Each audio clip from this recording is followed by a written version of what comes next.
Oh oui, oh oui, oh oui, oh oui. Tom La Rufa ici pour la review d'NXT pour cette deuxième semaine de Great American Bash.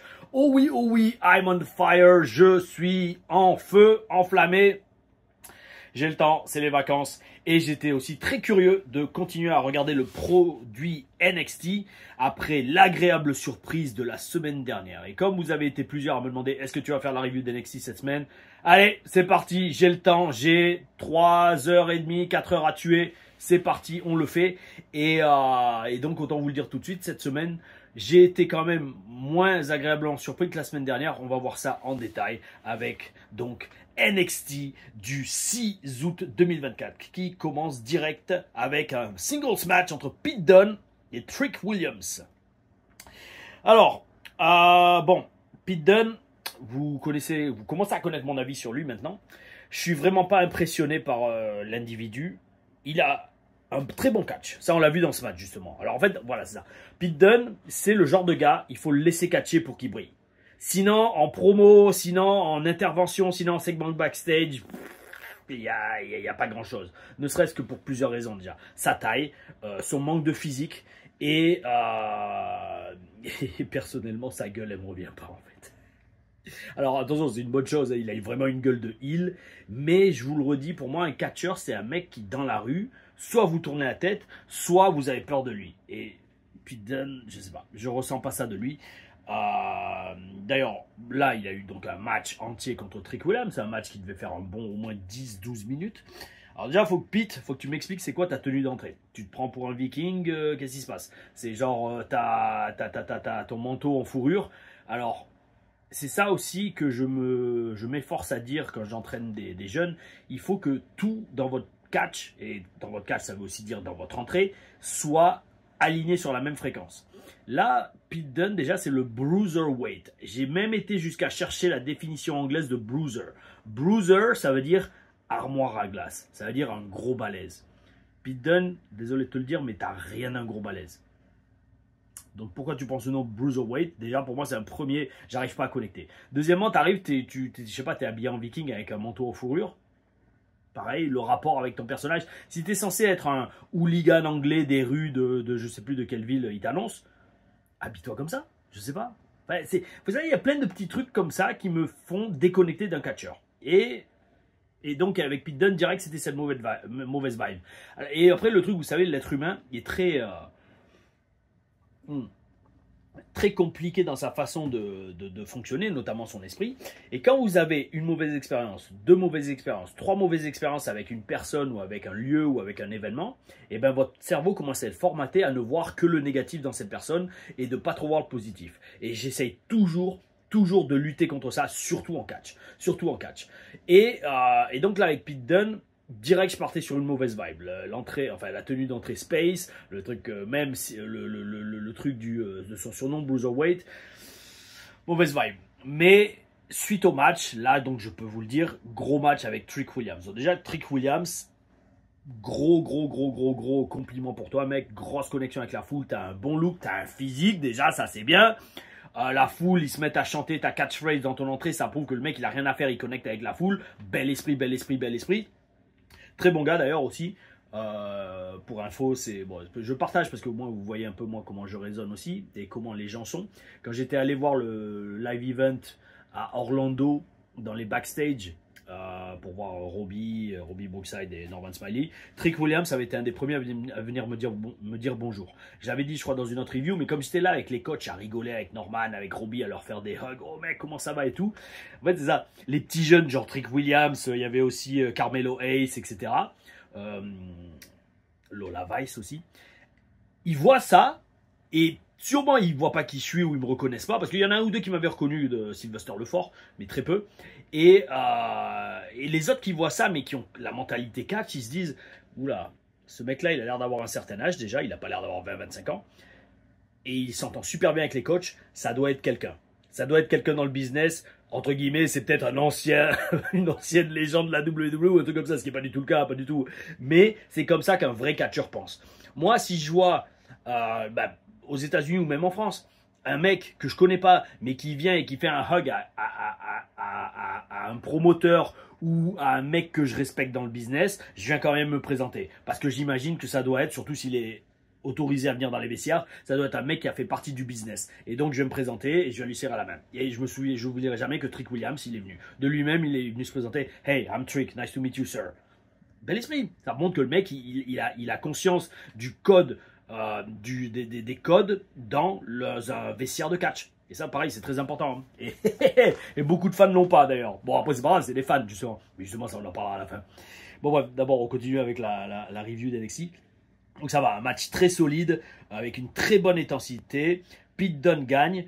Et alors, ce que j'ai aimé dans ce match, et d'ailleurs dans quasiment tous les matchs sur ce show, mais principalement les 2-3 premiers, c'est que dans ce match, et c'est là que je dis, même si Pete Dunne, j'ai du mal à accrocher, notamment sur la route, avec sa position ou avec son travail, tout simplement, quand on le laisse catcher, là, il montre vraiment son talent.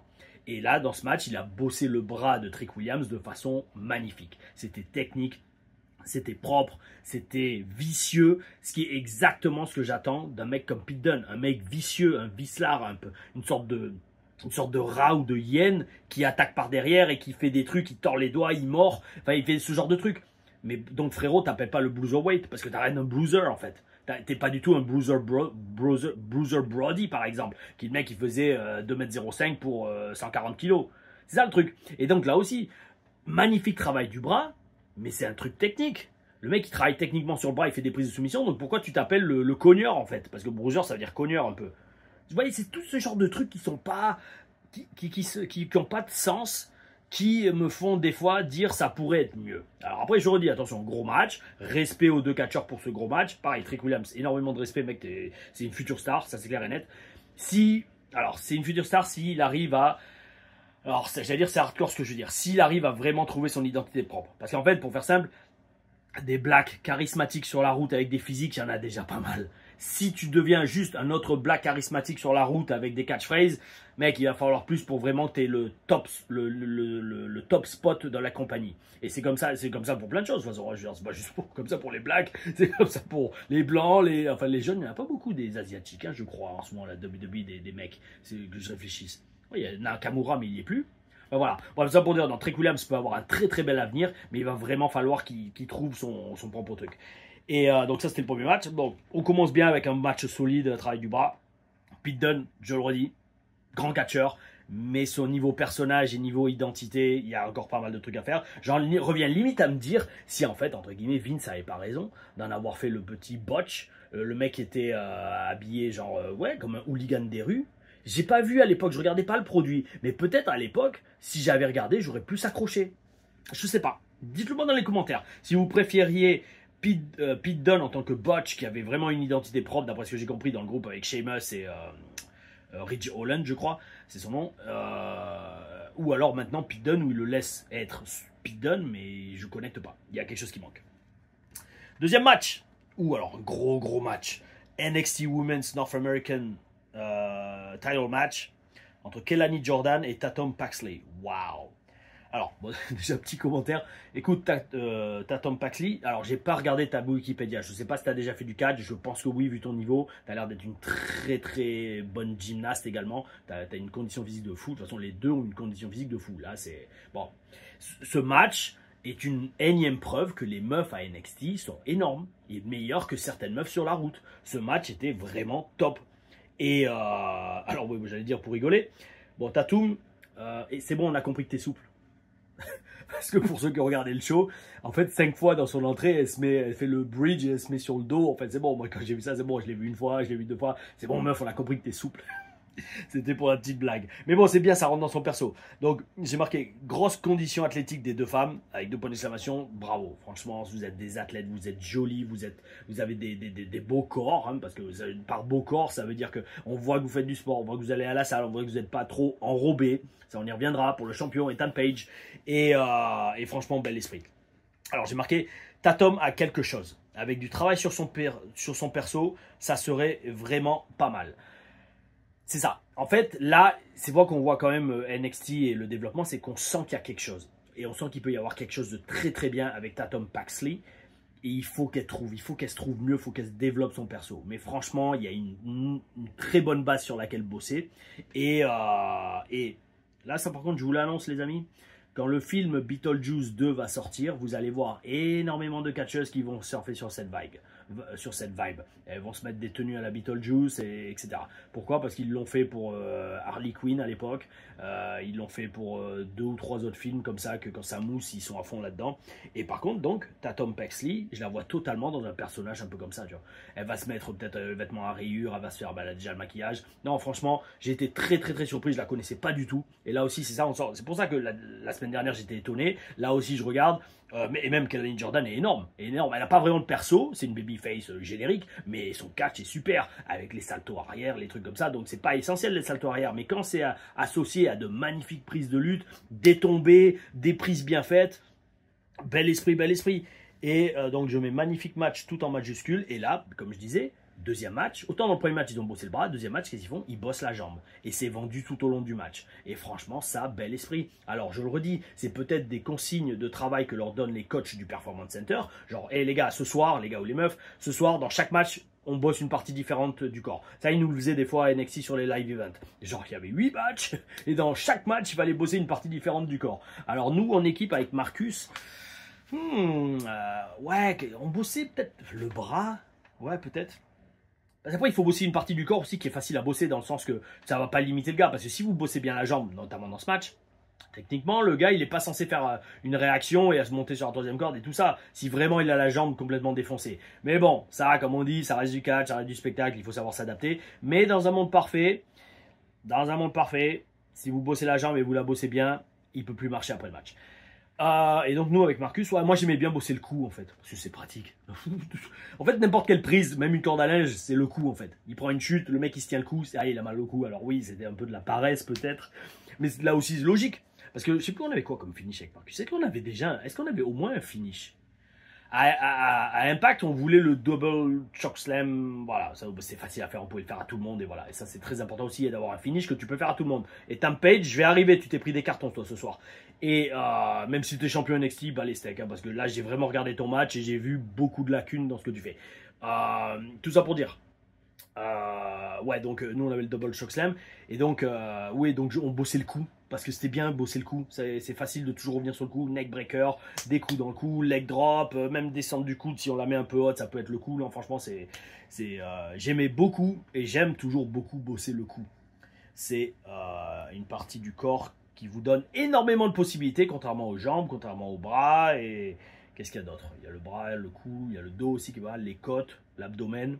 Enfin voilà, il y a toujours des moyens de trouver comment bosser sur des parties du corps. Et là, j'admire à NXT que dans chaque match, en tout cas ces 2 premiers matchs, il y avait un travail différent dans chaque match. Et ça, on le voit quasiment plus sur la route. C'est rare de voir à Raw ou SmackDown les superstars qui se prennent la tête au point de dire tiens, aujourd'hui, je vais bosser le bras ou la jambe.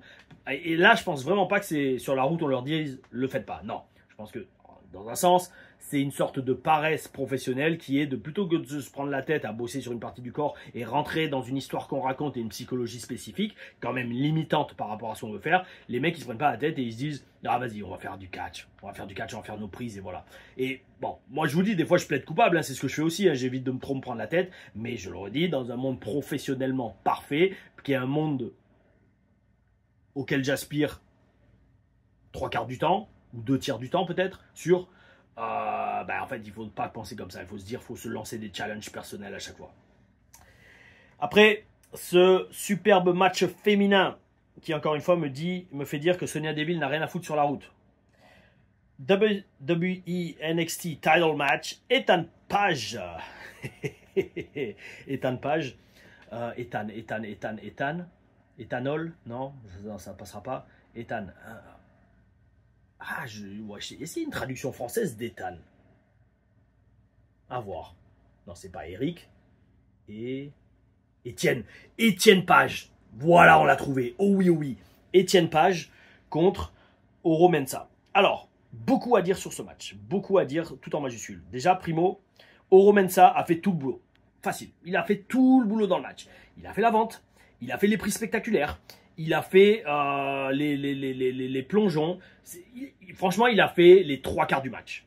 Et ça, entre guillemets, c'est pas normal quand le champion c'est Étienne Page. Premier truc. Ensuite, Page, mon petit Étienne, Même si tu es champion NXT, bravo à toi pour ça, je ne l'ai jamais été. Mais maintenant, je t'ai regardé à l'œuvre, et notamment pendant un match. Ton physique casse pas des barres. Tes promos cassent pas des barres non plus, elles sont bien mais sans plus. Et ton catch, pareil, casse pas des barres. Donc en fait, t'es un catcheur qui casse pas des barres. Alors maintenant, il faut m'expliquer pourquoi tu es champion NXT. Je pense parce que tu as eu encore une fois cette exposition à AEW, et peut-être ça t'a fait signer un contrat qui financièrement est plus élevé que celui des autres catcheurs au Performance Center. Mais là, on en revient encore une fois à ce que je vous disais dans ma review de NXT de la semaine dernière, où n'importe quel autre catcheur qui a un meilleur physique, un meilleur catch et une meilleure personnalité que ce mec-là, se disent « Mais est-ce que je suis pas en train de perdre mon temps au Performance Center ? Est-ce que je devrais pas être plutôt à AEW, à devenir une star encore plus grande et plus grosse et plus successful que Etienne Page, et ensuite revenir à NXT et être direct champion NXT. » C'est ça le truc. Parce que là, je vous dis, j'ai regardé le match en entier, hein, et j'ai vraiment étudié tout. Hein, et le catch d'Etienne Page ne m'a pas du tout impressionné. Alors oui, c'est un bon catcheur, mais sans plus, c'est tout. Pour moi, il n'est pas championship material, pas du tout. Surtout quand on voit, bon après, je crois qu'il a été champion, ou il a failli l'être, mais quand on voit un mec comme Trick Williams, par exemple. Enfin, bref. Et un autre exemple, vous allez comprendre. Ça aussi, je comprends pas. Mec, t'es à la WWE.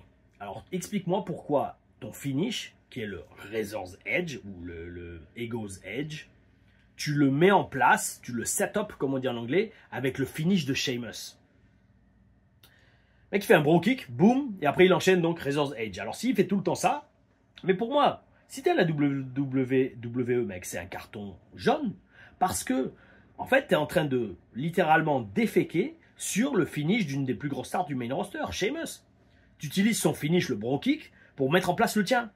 Alors, soit ça veut dire que ton bro kick, il est pourri, soit ça veut dire que j'ai pas de respect pour Sheamus, et je fais un bro kick pour mettre en place mon finish à moi. C'est comme, et pour que vous compreniez, c'est comme quand Austin faisait le stunner. Qu'est-ce qu'il faisait avant le stunner? Coup de pied dans l'estomac. Ben, en fait, là, lui, Etienne Page, avec son bro kick, c'est comme s'il donnait un coup de pied dans l'estomac avant de faire le stunner. Bro kick, finish. Et donc, il est en train de dire d'une façon inconsciente aux fans que le finish de Sheamus, c'est juste l'équivalent d'un coup de pied dans l'estomac. Enfin, quand j'ai vu ça, je fais waouh, mais personne lui a dit, il n'utilise pas le bro kick. Ou alors, non mais alors, doublement. Alors là, vous allez encore plus comprendre comment mon esprit fonctionne. Esprit de mec qui a été quand même au Performance Center. Enfin, d'abord, Tampa, FCW pendant 1 an et 3 ans au Performance Center. Comprenez, hein. C'est pas genre un mec qui fait quelques matchs sur les Indies qui parle. C'est un mec qui a été 4 ans à la WWE et 1 an à Impact. Ok, parce que ça, on va en reparler dans les, dans les commentaires à la fin. Avec le troll auquel j'ai répondu. Mais bon, tout bien, tout honneur, il s'est excusé. Mais bref, tout ça pour dire, regardez, le Razor's Edge, le mec, il le fait sur un mec Oro Mensah, ça passe. Oro Mensah, il est plus petit que moi, il est plus léger que moi. Ça passe. Surtout qu'Ethan Page, je pense, je suis quasiment sûr, il a mon gabarit. Hein. Il doit faire un bon 90-95 kilos pour, même pas 1m80. Ça, j'en suis quasiment sûr quand je le vois dans le ring WWE ou à côté d'un ring WWE. Parce que les rings WWE sont très très grands. Mais tout ça pour dire, le Razor's Edge, il va passer sur un mec qui fait 80 kilos, d'accord? Mais imagine, tu vas aller sur le main roster. Ce que j'espère pas pour tous les talents NXT. Hein. Mais bon, imagine, tu vas sur le main roster et que tu tombes contre un Drew McIntyre, André McEntier. Tu penses, Etienne Page, que tu vas être capable de faire physiquement, ne serait-ce que physiquement, tu vas avoir la force et la solidité dans les jambes pour faire le Razor's Edge sur André McEntier ou sur Damien Prêtre? C'est ça qu'il faut penser j'allais dire en 4D. Il faut penser en 4D, c'est-à-dire la quatrième dimension, c'est dans le temps. Ce que tu fais aujourd'hui, forcément, ça va avoir des conséquences dans le futur. Donc, prends pas un finish que tu pourras pas faire sur la moitié des gars du roster. Parce que non seulement t'es pas assez gros et ta condition physique est pas assez bonne. C'est de la pure, pour moi, c'est de la pure logique, mais c'est de la pure logique d'un mec qui fait ça depuis 20 ans, quoi. C'est pour ça que moi, c'est comme entre guillemets, mon finish sur les indies, même s'il n'y en a pas vraiment sur les indies de finish. Le super kick, je peux le faire à n'importe qui. Même les mecs grands, j'arrive à le faire. Enfin bref. C'est comme ça, vous savez, c'est le catch des fois. C'était Steve Keirn qui nous disait, c'était un super gars, Steve Keirn, c'était le fondateur et le proprio de la FCW, Florida Championship Wrestling, quand j'y suis arrivé en 2012. Il nous disait, le catch, c'est une question d'opinion. Notamment par rapport à ça, il voulait dire, si un jour Vince, le patron, il aime la glace à la vanille, donnez-lui de la glace à la vanille. Et si le lendemain, il dit, bah non, finalement, j'aime le chocolat, il faut être capable de lui donner du chocolat. Et donc, au final, j'allais dire chocolat, bon, en parlant de Vince et parlant de chocolat, c'est peut-être pas très judicieux par rapport aux affaires qu'il a au fion. Mais tout ça pour dire, voilà. C'est ce que je disais, gros problème si Page va sur la route avec... alors gros problème si Page va sur la route avant tous les autres, c'est ça aussi. Parce que vu que là, il est champion. En général, vous mettez pas un champion NXT, un mec qui est pas au sommet de la liste pour aller sur Raw ou SmackDown. Et là, je vous le redis, je me mets à la place des mecs d'NXT en ce moment à Orlando, surtout les mecs qui sont régulièrement à la télé, qui ont vraiment du talent, vraiment de la personnalité et vraiment un gros potentiel. Le jour où ils vont voir Ethan Page passer sur la route avec le physique qu'il a, qui n'est pas ouf. Ok, il a un peu de bras, il a un peu de pec, mais bon, mes frérots, t'as du gras autour des hanches et tu le caches même pas. Ça, j'en reparlerai justement par rapport à Joe Hendry aussi. Mais parce que bon, moi, vous savez, je fais de la muscu depuis... Oula, j'ai quel âge maintenant? Depuis plus de 20 ans.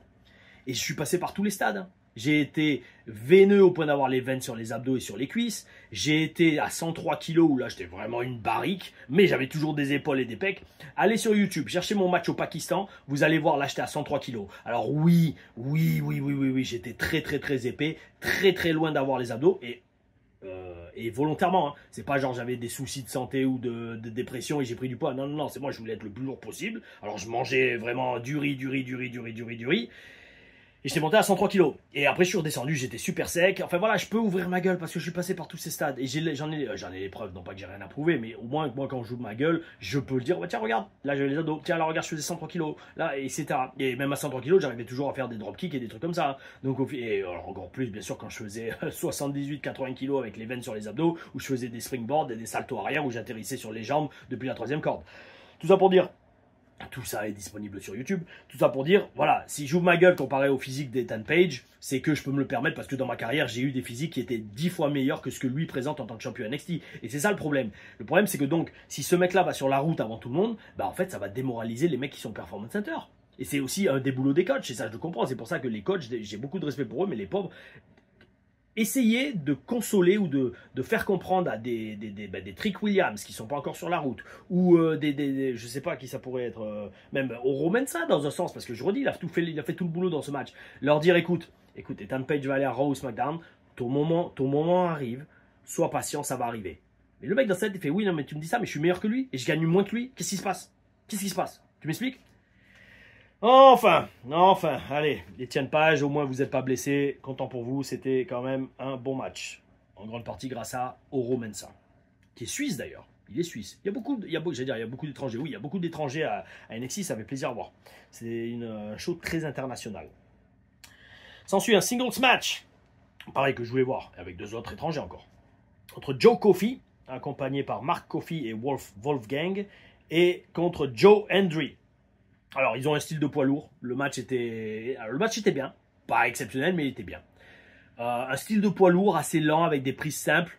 Ça passe, vu les gabarits des gars. Et justement, en parlant de gabarits et de mecs pas trop dessinés, justement, alors déjà, primo, regardez. Et c'est ça qui est très important parce que moi, je vous dis, je suis honnête avec vous sur la chaîne. Et même, entre guillemets, j'allais dire mes faiblesses ou mes paresses, j'en parle parce que je suis très bien dans mes pompes.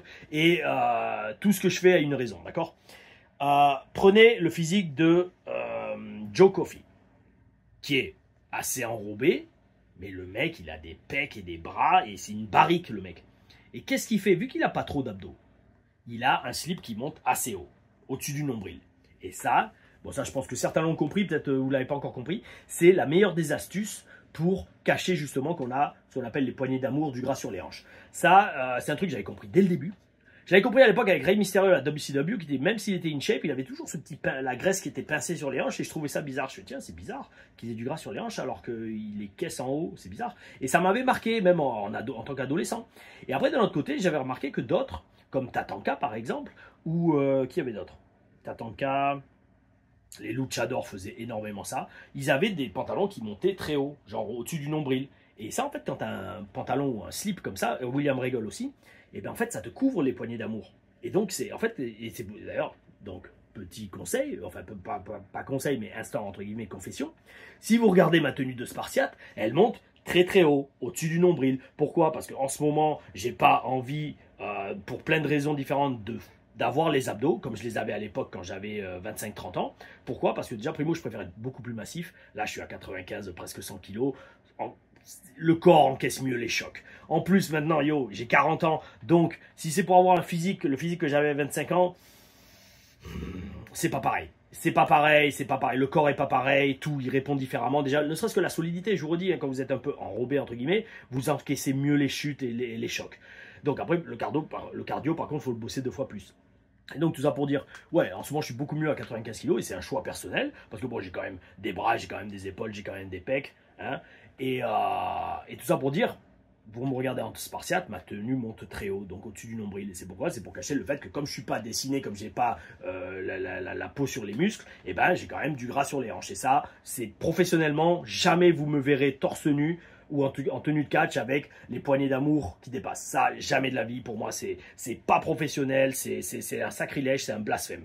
Et donc, ça pour dire, et c'est pour ça aussi d'ailleurs que quand à la Rix, je fais le français et que, alors soit maintenant j'ai un singlet, soit j'ai ma full body combinaison à la Bret Hart, où je mets même une ceinture carrément. Bref, tout ça pour dire, pour moi, c'est comme ça que je raisonne, parce que je suis, j'allais dire, le professionnel ultime. Si mon physique n'est pas top, je vais pas continuer à porter la même tenue que quand il était top. Alors oui, dans un sens, je pourrais me débrouiller pour avoir un physique top. Mais d'un autre côté, si j'étais super dessiné, je serais plus à 83-84 kg max que 95 kg. Et là, je préfère être, entre guillemets, un poids lourd, en tout cas proche d'être un poids lourd, qu'être super fin, super dessiné. Parce que regardez, je vous redis, tout est dispo sur online, mais comme ça, vous verrez, vous pouvez vous mettre des images sur ce que je dis.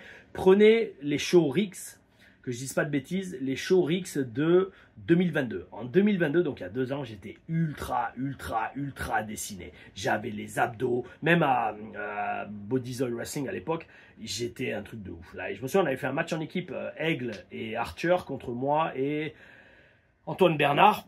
Ce match, je catch en slip noir, genouillère rouge, bottes noires. Rien de plus sobre pour un heel, justement, pour éviter d'être flashy, mais j'ai un slip noir, c'est limite un maillot de bain de piscine. Et le truc, pourquoi? Parce que j'étais tellement dessiné, tellement on voyait les muscles dans les cuisses, que ça rendait super bien. Et par contre, maintenant, aujourd'hui, avec 10 à 15 kilos de plus que ce que j'étais dans cette vidéo, ben là, ma tenue a changé. Enfin, mon look change. Mais encore une fois, c'est parce que je suis pro, et parce que je ne veux pas insulter les fans qui viennent me voir. Tout ça pour dire, donc, Joe Coffey, c'est pas normal que le Bex ait un meilleur physique, et en tout cas qu'il couvre mieux son physique, parce qu'il a quand même un meilleur physique que le champion Étienne Page. Donc, parti de là, je rebondis aussi sur Joe Hendry. Alors, Joe Hendry, c'est un cas très intéressant. J'ai vraiment apprécié découvrir Joe Hendry, parce que je n'avais jamais vraiment vu en action à Impact, parce que je ne regarde pas Impact pour l'instant.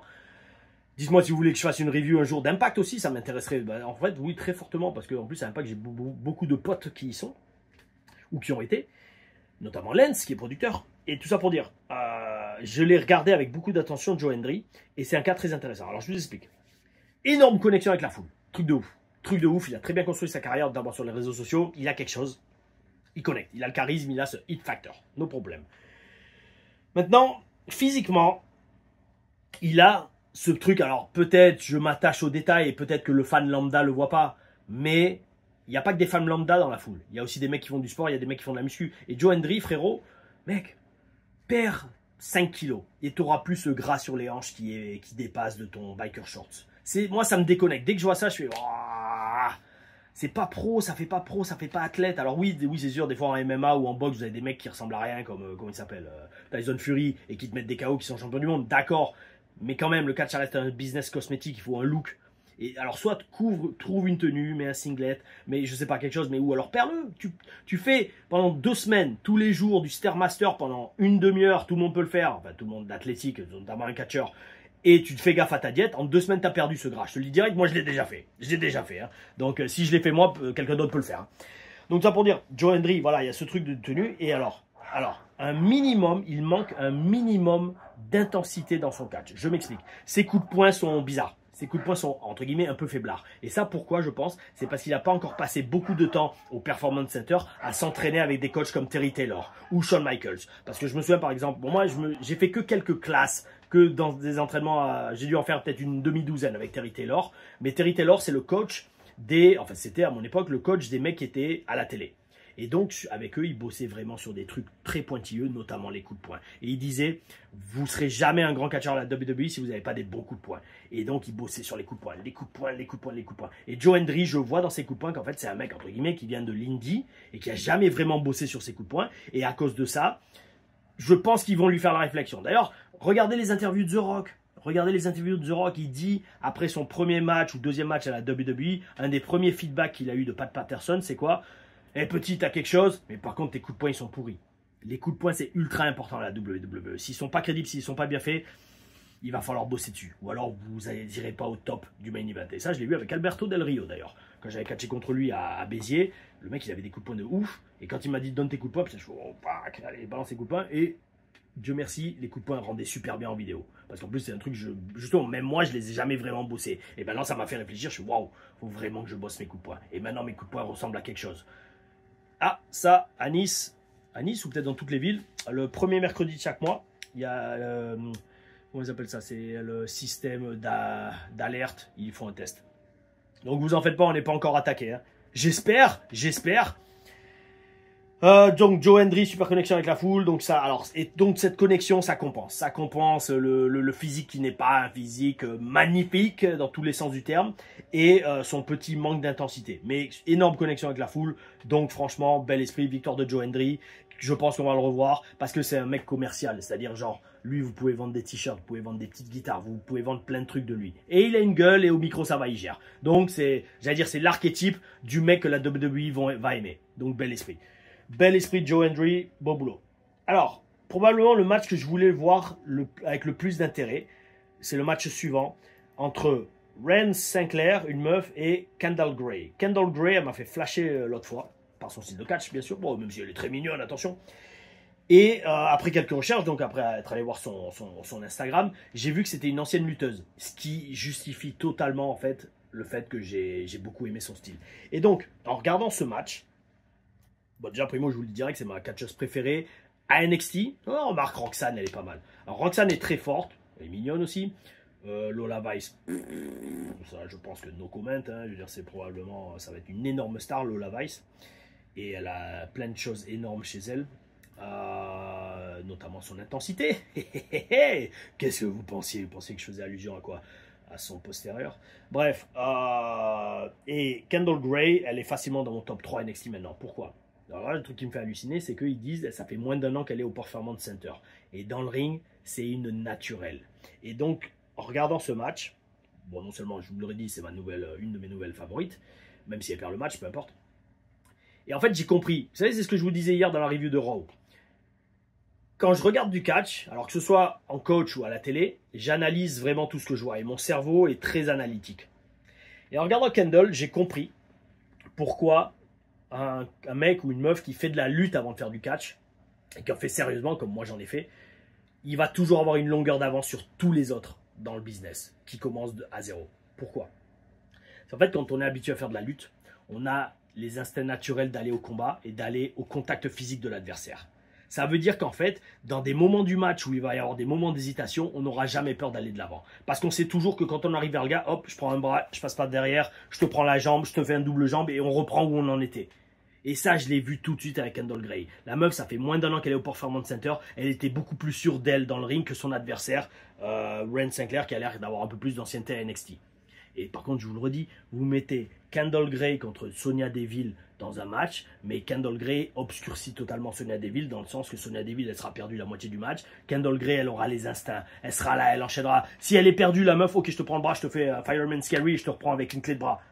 Et ça, c'est un instinct de lutteur. Je l'ai compris en regardant Kendall Gray. C'est pour ça que je dis toujours aux jeunes qui veulent faire du catch, ils me demandent qu'est-ce que je peux faire. Apprends l'anglais, fais de la muscu, fais de la gym et fais de la lutte. Si tu fais ça pendant 5 à 10 ans, tu seras un monstre dès que tu commenceras le catch. Et ta carrière, elle va partir 10 fois plus vite que si tu commences de zéro et que tu vas faire un entraînement de catch et que tu sais même pas faire une roulade. Et ça, bon, désolé d'être à tort, mais c'est la vérité. Donc, lutte, gym, anglais, muscu. Boum.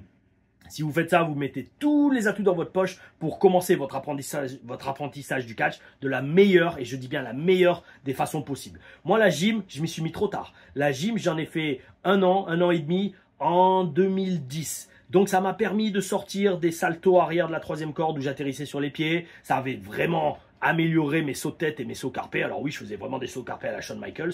Et j'ai jamais réussi à sortir le Shooting Star Press par contre. À la salle et sur un plongeoir, oui, j'ai réussi. D'ailleurs, c'est disponible sur YouTube, les amis, je ne mens pas. Mais dans le ring, j'ai jamais réussi à le tenter, ni à vaincre l'appréhension de partir et de bien balancer les hanches. Pourquoi? Parce que j'ai fait qu'un an de gym dans ma vie. Par contre, si j'avais fait 10 ans de gym quand j'étais jeune, à 10, ado, 10 ans ou 14 ans, jusqu'à 20-24 ans, mais j'aurais été, enfin, comme n'importe quel gymnaste, j'aurais été un monstre. Parce que j'aurais fait plein de prises de ouf. Maintenant, si en plus j'avais appris à raconter une histoire avec, ça aurait été encore mieux. Et c'est la magnifique transition pour le main event qui était... Alors vite fait. On a vu Oba Femi. Pourquoi j'ai regardé NXT? Parce que beaucoup m'ont parlé de Oba Femi, qui est le champion nord-américain, je crois, mec, masculin. Et je suis très curieux de voir ce qu'il vaut. Mais ça fait 2 semaines qu'on ne le voit pas. Alors je me dis, il doit être blessé. On le voit vite fait dans une segment promo, il se fait couper la parole par le Rital, l'italien. Et je trouve ça dommage. Ça veut dire quoi? Il est bidon en promo ou qu'est-ce qu'il se fait? Il se fait marcher sur les pieds, le mec? Faut m'expliquer. Alors, il faudra que je regarde un de ces matchs. Mais on verra. On verra la semaine prochaine si je fais la review d'NXT, je sais pas. On verra. Le temps qui vivra verra. Oh oui, oh oui. Bref, donc le main event de la transition, c'est le titre NXT Tag Team entre Axiom et Nathan Fraser contre MSK, Wesley et Zachary Wentz avec Trey Miguel. Alors, pourquoi la transition? Parce que il y a eu énormément de prises dans ce match, mais chaque prise était vendue. Et là, les gars, bravo. Parce que c'est votre rôle. Vous êtes des petits jeunes, vous avez des bons petits physiques. D'ailleurs, vous avez tous des physiques, contrairement à des mecs comme Pete Dunne ou Johnny Gargano. Les mecs, ils ont tous un bon petit physique. Ils bougent super bien. Ils sont jeunes, ils sont motivés, ils aiment la voltige et ils peuvent en faire. Allez-y, amusez-vous. Mais par contre, vendez tout. Et pourquoi je dis ça? Parce que, en fait, dans chaque match, chaque fois qu'il y a eu une grosse prise, quasiment, il y a eu un tombé derrière, où il y a eu de la vente. C'est pas genre, je fais 50 prises, là, 5 prises, allez, boum, backbreaker, tu te relèves, lariat, boum, je te relève, Thompson pile driver et je te relève pour faire un reverse hurricane rana et là, enfin faire un tombé. Non, chaque prise, elle était vendue, chaque prise, il y avait un tombé derrière et ça, c'est super parce que ça, c'est du catch. Le match était super, et franchement, enfin, super. C'est pas vraiment mon style de catch, autant de voltige, mais en attendant, c'est ce qu'il fallait pour terminer la soirée sur une haute note. Et puis, il faut tout dans le catch. Il faut de la voltige, il faut des poids lourds, il faut des histoires, il faut des personnages, il faut des promos. Non, franchement, c'était un bon petit match. Respect à tous les catcheurs qui étaient dans le match. En plus, j'ai marqué, oui, en plus, ils ont tous des petits physiques. Il y a des petits physiques dans le sens que, bon, ils sont pas gigantesques, hein, ils font pas 110 kilos, mais tous, tu vois qu'ils vont à la salle. Et ça, bel esprit, les gars. Très, très bel esprit. Ils ont tous des belles tenues. Bravo, bravo, bravo. Je suis pas pas du tout familier avec MSK, donc je suis pas trop rentré dans le segment à la fin où il y en a un qui tourne sur les deux autres. À voir, mais la foule avait l'air d'être dedans, donc bel esprit, tant que la foule connecte avec ce que tu fais, bel esprit, vas-y mec, fonce. Et alors oui, dernier truc que j'avais bien aimé dans ce match, c'était que la dynamique, c'était babyface contre babyface. Et ça, quand vous avez ça, c'est bien parce que c'est une dynamique différente de gentil contre méchant. Il en faut des fois. Gentil contre gentil, bel esprit, ça permet de construire des matchs différents, et ça, j'aime beaucoup le faire, notamment sur les indies, parce que ça te fait faire une gymnastique intellectuelle différente que toujours gentil-méchant, ou j'ai envie de dire la structure du match, ou l'histoire racontée est très souvent 2 fois sur 3 la même. Et alors par contre, les matchs méchants contre méchants, autant s'en tenir, s'il vous plaît, les dieux du catch le plus loin possible, le plus souvent possible. Dans ma carrière, j'ai dû le faire que 3 fois, ça, méchant contre méchant, dont une fois, je m'en souviens, c'était en Angleterre, c'était énorme. C'était contre Gianni Valletta, donc j'étais le heel français, lui c'était le heel monstre de Malte, mais qui ressemble à, vous l'avez vu sûrement sur les réseaux sociaux, c'est Gianni Valletta, c'est le catcheur de Malte, qui a la barbe comme moi, les cheveux longs aussi, bon il n'est pas aussi chauve que moi, mais en fait c'est comme moi, mais qui fait 1m95 et 110 kg, quoi, avec plus de cheveux. Et en fait, Brian Dixon, il avait fait ce match en Angleterre, paix à son âme, Brian Dixon, j'avais fait une interview de lui, un des plus grands promoteurs européens de l'histoire. Et en plein milieu de show, il fait, tu sais quoi, ce soir j'ai envie de voir ce match. 2 heals. Et c'était énorme parce que franchement, le match avait bien rendu. Parce que, en fait, personne vous aime dans la foule quand vous êtes un heel. Et donc, si vous avez 2 heals, la foule, non seulement c'est pas qui aimer, et c'est pas qu'elle a envie d'encourager l'un à frapper l'autre. Parce que dans tous les cas, ok, je vais t'encourager toi à frapper l'autre, mais j'ai aussi envie que lui te frappe. Donc, tu vois, c'est une dynamique trop chelou. Trop chelou, ça arrive très rarement d'ailleurs à la WWE, mais c'est toujours un challenge de rendre ce genre de match divertissant. Et justement, en fait, on avait réussi à faire ça parce qu'en fait, j'avais fait quand même plus le heel que lui parce que comme il était plus grand que moi, en tant que Français là-bas en Angleterre, en fait, tout simplement, je refusais le combat. Je sortais du ring, j'essayais tout le temps de m'enfuir et donc au final, la foule commençait à me haïr plus que lui et commençait à en avoir plein le yonf, plein le luc de moi, faire allez, va te battre un peu, qu'est-ce que t'as, sale français. Et lui, il me courait après. Enfin, franchement, on avait réussi à limiter la casse. Mais c'était bel esprit, heel contre heel. C'est très dur de faire des bons matchs comme ça. Donc voilà, donc ça c'était pour NXT. Déjà 40 minutes de vidéo, waouh. J'ai remarqué un truc aussi à NXT quand même, il y a moins de storyline. Alors il y a moins de promo segments, il y a de segments promo micro que à Raw ou SmackDown. Pourquoi? Très bonne question. Est-ce que c'est le format qu'ils veulent? Est-ce que c'est parce que ils n'ont pas encore confiance dans les mecs qui tiennent des segments promo de 9-10 minutes? Je sais pas. Mais là, ça fait 2 semaines que j'ai pas vu un segment comme ils ouvrent Raw ou SmackDown avec Cody Rhodes qui parle pendant 10 minutes, ou la semaine dernière à Raw, c'était quoi? C'était pas André McEntire et CM Punk, c'était Gunther, par exemple. Non, ça on le voit pas. Alors je sais pas, c'est peut-être juste ces 2 événements du Great American Bash qui ont voulu ça. Mais si vous regardez NXT souvent, n'hésitez pas à me dire dans les commentaires ce que vous en avez pensé et ce que vous avez pensé de ces 2 reviews. Oh oui, oh oui. Mes amis, alors, 2 petits trucs avant de s'attaquer à un autre gros morceau, c'est-à-dire le trollage dans les commentaires. J'en ai sélectionné un, je lui ai dit que j'allais lui répondre dans la prochaine vidéo.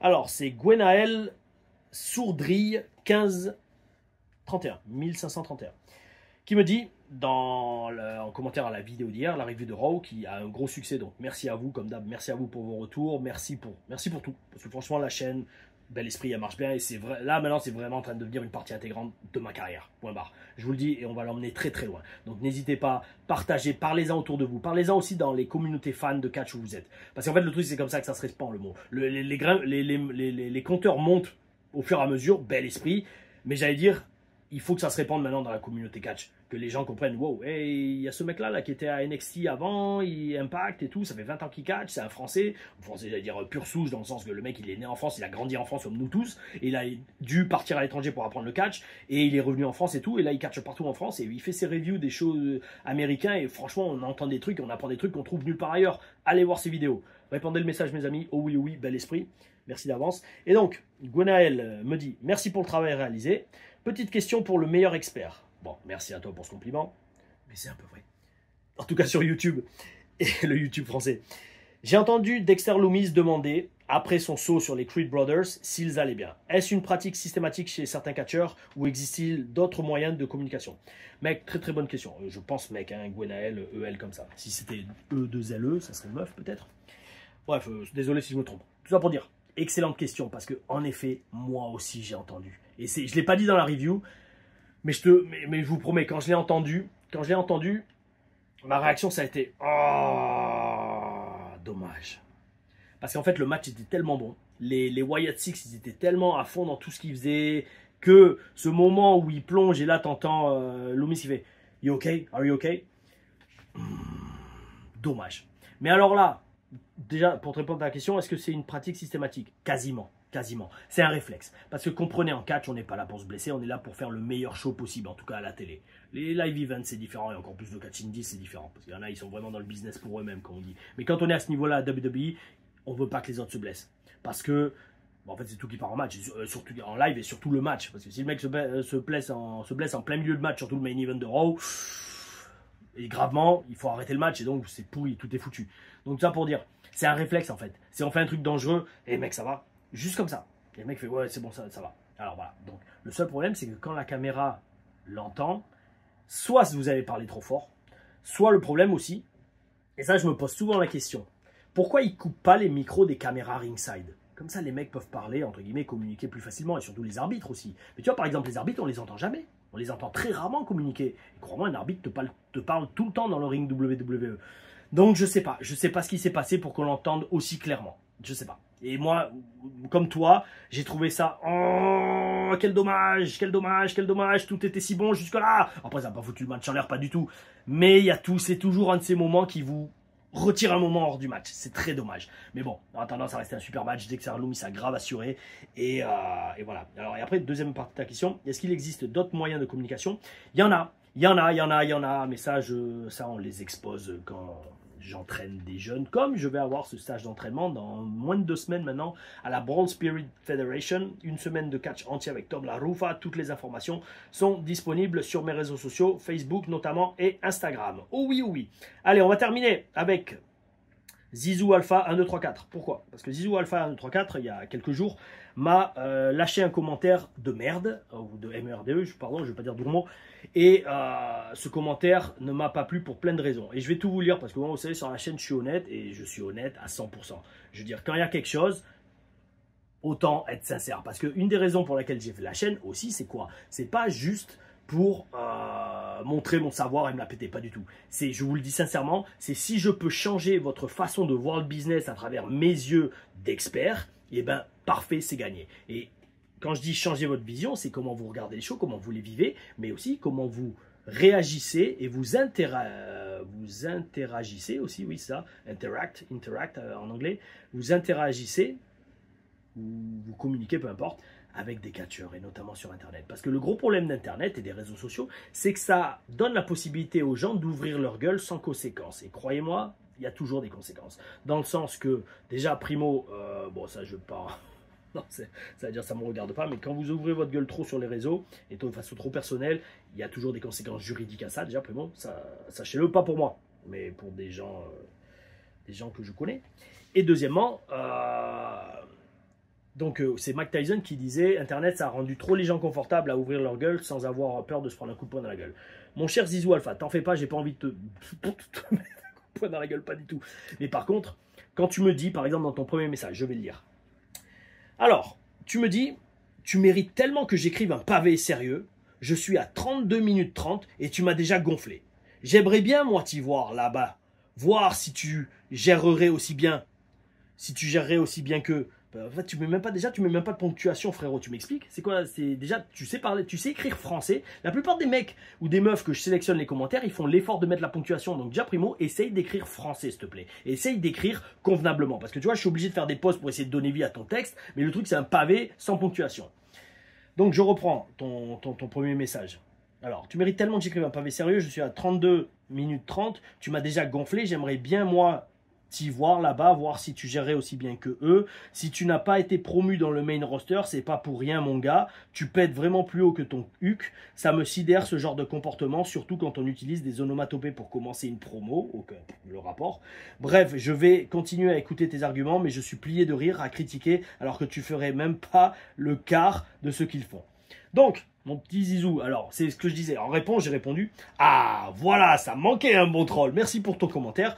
On se voit quand tu veux à un stage de catch pour voir le niveau de ton catch, ce qui te fait parler avec autant d'assurance. » Petit smiley clin d'œil et je te serre la main. Parce que c'est exactement comment je ressens le truc, mec. Touffe ta gueule, touffe ta gueule. Mais alors, je pense qu'il y a une partie troll parce que si tu es vraiment sérieux dans ton message original, soit tu es un gamin de 12 ans qui a encore pas été vraiment mature, passer la maturité intellectuelle pour comprendre comment t'adresser à un mec avec ma carrière, ou alors, bah en fait, tu es franchement intellectuellement limité. Parce que ton message, en fait, ton message est un ramassis de mauvaise foi et d'inculture, ça se dit, inculture. Et c'est ça la différence, vous savez, avec les fans, enfin, avec les personnes qui ont vécu la WWE, bah, comme moi, et les fans qui n'ont aucune idée de comment ça se passe. Frérot, je vais même pas tout reprendre parce qu'en fait déjà j'ai pas envie de perdre du temps sur ton cas, mais je voulais quand même en parler parce que comme ça vous comprenez encore une fois mon état d'esprit. Parce que ça en fait c'est le genre de truc sur Twitter, mais Twitter c'est de la MERDE, hein. Twitter c'est le pire réseau social qui existe parce qu'en fait déjà tu es limité dans le nombre de caractères et de yeux, personne met sa vraie identité sur Twitter parce que du moment tout le monde a peur. Tout le monde veut ouvrir sa gueule en se cachant derrière un pseudo et sans montrer sa gueule. Mais donc pour ça, ce genre de commentaires sur Twitter il y en a pas mal. J'aurais répondu en disant « Yo, mec, tu comprends rien, dégage. » Mais comme je t'ai dit dans mon commentaire, viens faire du catch, viens tester et tu verras à quel point ton commentaire n'a ni queue ni tête. Parce que comme tu le dis si bien, parce qu'après tu t'es excusé, tu as mis un deuxième commentaire, je sais pas si je vais le lire en entier parce que j'ai même pas envie de te faire, j'allais dire entre guillemets, cet honneur ou te donner autant d'importance. Après, j'ai l'impression que mes commentaires, ça va se transformer en une foire au troll pour que les mecs je parle d'eux. Non, je vous le dis tout de suite, si c'est pas argumenté, si ça vaut pas la peine de prendre le détour et de faire le détour et de prendre le temps de répondre, je zapperai direct. Enfin, je laisserai, mais je zapperai direct. Mais ça pour te dire, regarde, tu me dis par exemple, si tu n'as pas été promu au main roster, c'est pas pour rien mon gars. Est-ce que tu as seulement idée de tout ce que j'ai vécu dans les 4 ans que j'ai eu au Performance Center, des discussions que j'ai eues avec Dusty Rhodes, Bill DeMott, Matt Bloom, Triple H? Non frérot, t'y étais pas. Donc gentiment, FTG. Tu comprends ce que ça veut dire? C'est ça le truc. Toi tu parles, tu vois que ce qu'il y a devant les écrans, mais t'es pas au courant de tout ce qu'il y a dans les vestiaires.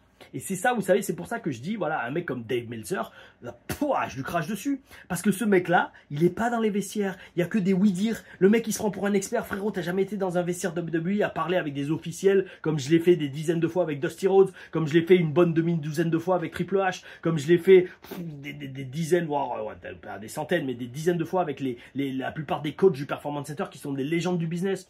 Toi, mec, t'es juste un mec qui se cache derrière un faux pseudo Zizou Alpha 1, 2, 3, 4, tu mets même pas ton vrai nom, et tu parles comme si ton opinion, entre guillemets, était une vérité générale dans le business. C'est qu'une opinion, mec. Et une opinion, comme disait le grand Al Snow, c'est la plus basse forme d'information disponible, surtout sur Internet. Parce qu'une opinion, c'est personnel, ça n'a rien de vrai, une opinion. C'est que du subjectif. Moi, ce que je te donne, oui, c'est mon opinion, mais c'est mon opinion renforcée par des années et des années d'expérience. Donc, mon opinion a limite valeur d'expertise.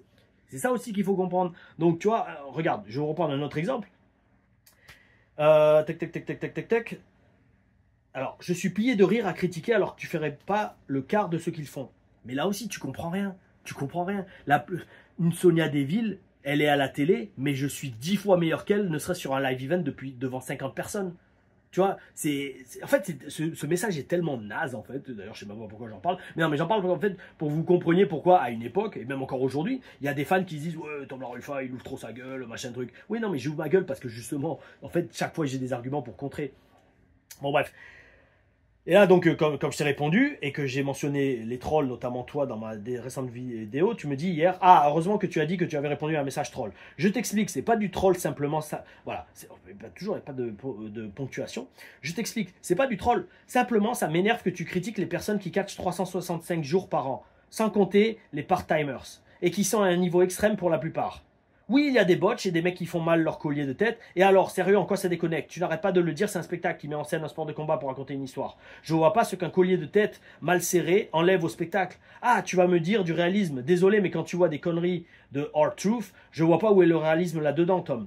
Là, le mec, il me parle comme s'il me donnait une leçon. Mais frérot, tu me donnes aucune leçon. Et en fait, ton message prouve que tu comprends rien déjà. Déjà, tu dis que tu t'es énervé. Donc forcément, ton émotion a pris le pas sur la raison. Donc déjà, rien que ça, tu n'aurais même pas dû poster le message. Parce que poster un commentaire quand on est énervé, c'est pas bon. Tout comme c'est pas bon de parler à quelqu'un quand on est énervé. C'est une petite leçon de vie. Parce que je pense que tu as l'air jeune dans ta façon de t'exprimer. Tu as l'air jeune. Donc écoute le mec de 40 ans qui te donne une leçon de vie. Et encore plus une leçon de catch petit. Ensuite... Oui, ton œil pro te fait voir ça, mais moi, en tant que fan, c'est bien, moi tu le reconnais, ça ne me déconnecte pas du tout. Enfin bref, c'est ma vision des choses. Maintenant, je conçois qu'on n'a pas la même vision du catch, ce qui est normal. Toi, tu l'as pratiqué et continues à le pratiquer. Moi, je suis un simple fan, donc normal qu'on n'ait pas la même vision. Bon, après, tu vois, tu dis quand même PS. Oui, je me suis un peu emballé sur le dernier com, mais c'était pas contre toi, c'est juste que ça m'avait énervé. En plus, je t'apprécie beaucoup et j'aime bien ton catch. Ça va, tu redresses un peu la barre. Mais regarde, mon petit zizou. Le problème, c'est que dans ton message, là, le deuxième commentaire, tu t'auto-casses tout seul. Parce que tu dis tout et son contraire. Tu dis, oui, mais ça m'a énervé, mais bon, c'est vrai, au final, tu as peut-être raison, t'as même sûrement raison, parce que ton expérience, moi, je ne l'ai pas, moi, je suis juste un fan. Mais alors voilà, mais alors donc, dans ces cas-là, pourquoi, entre guillemets, tu m'agresses virtuellement dans ton premier message, en lançant des trucs du genre, ouais, tu t'es fait virer, c'était pas pour rien, c'est pas pour, si t'es pas sur main roster, sous-entendu, t'es une MERDE, et puis bon, j'aimerais bien t'y voir à leur place. Et d'ailleurs, un autre truc, tu dis que les gars, ils catchent 365 jours par an. Non, c'est pas le cas. À la WWE, ils catchent 3-4 jours par semaine. Bon, c'est déjà énorme, mais ils catchent pas 365 jours par an. Par contre, moi, quand j'étais au Performance Center, oui, ça oui, on catchait quasiment 7 jours sur 7. Hein. Sur 6 jours sur 7, surtout quand tu es sur les live events. Mais après, tu n'avais que le dimanche de off, et après, ça reprenait. De toute façon, dans une des TLR Stories, je vous raconterai, notamment, je pense, il faut que j'écrive en sujet de vidéo. J'ai toute une liste de sujets vidéo de TLR Stories. Une, ça sera ma semaine type ou ma journée type au Performance Center. Je pense que c'est ce genre de sujet qui va vraiment vous passionner quand je ferai des vidéos purement atemporelles, on va dire, pour citer mon pote Ali de Catch Club. Et donc tout ça pour dire, j'ai catché 365 jours par an. J'ai traversé tout ce que les mecs d'NXT traversent. Et j'ai traversé ce qu'il faut traverser pour aller à NXT TakeOver. Pour catcher toutes les semaines pas à WWE, mais à Impact Wrestling. Dans des main events, dans des matchs en équipe, dans des matchs solo. Parfois 2 ou 3 matchs par jour. Tout ça, je l'ai fait. Donc encore une fois, ton argument, il tient pas la route. Et donc, je te le redis avec du respect quand même. Parce que tu as fait quand même l'effort de mettre des lignes et de sauter des lignes. Et c'est pour ça que je prends le temps. Tu vois, j'ai pris 10 à 15 minutes pour te répondre. Pour ça, c'est une forme de respect. Et il faut le prendre comme tel. C'est pas purement de l'attaque. Il n'y a pas de haine du tout. Limite, j'allais dire de l'amusement, oui. L'arrogance, oui, légèrement. Mais ça fait partie de qui je suis en tant que Tom Larufa. Et mais voilà, ça pour te dire, c'est pas contre toi, mais c'est pour que tu comprennes qu'en fait, ton message originel, c'est le genre de truc qui, moi, en tant que professionnel et passionné, c'est le genre de truc qui me fait dire, mais vraiment, il y a des fans, ils en tiennent une couche, pour rester poli, tu vois. Après, ça va, on s'est expliqué, là aussi, je t'ai expliqué en détail, c'est bon, il n'y a pas de problème, frérot, on passe l'éponge. Mais par contre, à l'avenir, fais gaffe, parce que ça, tu te permets de le dire sur des commentaires YouTube. Et ça vaut pour tout le monde, hein, et pas juste dans le catch, hein. Ça vaut pour tout, la politique, les questions sanitaires, tout, le sport. Tu te permets de le dire en commentaire. Mais si tu étais en face de moi à la fin de show, tu ne te permettrais pas de le dire. Je te l'annonce tout de suite. Et c'est pas une question d'intimidation physique, pas du tout. Mais c'est parce que en personne, les gens, je te redis, ils osent pas parler comme tu me l'as fait dans le commentaire. Et ça, par contre, c'est à garder en tête. Parce que moi, tu vois, dans mes commentaires sur Internet et en vidéo, je parle exactement comme je parle dans la vraie vie. Et ça, c'est de l'authenticité. Et ça, c'est porter ses cojones, c'est C-O-U-I-2-L-E-S, en bandoulière. Et ça, c'est quelque chose que Tom Laruffa fait tout le temps. Oh oui, les amis. Review d'NXT, je voulais la faire une demi-heure, ça fait encore 1 heure, je ne sais pas ce qui se passe. Dites-moi dans les commentaires si le format d'1 heure ne vous gave pas, j'essaierai d'abréger pour les prochaines. En attendant, encore une fois, merci les gars, merci pour tout, merci les gars et les meufs bien sûr. Oh, il y a des meufs un peu lâchées des coms un peu.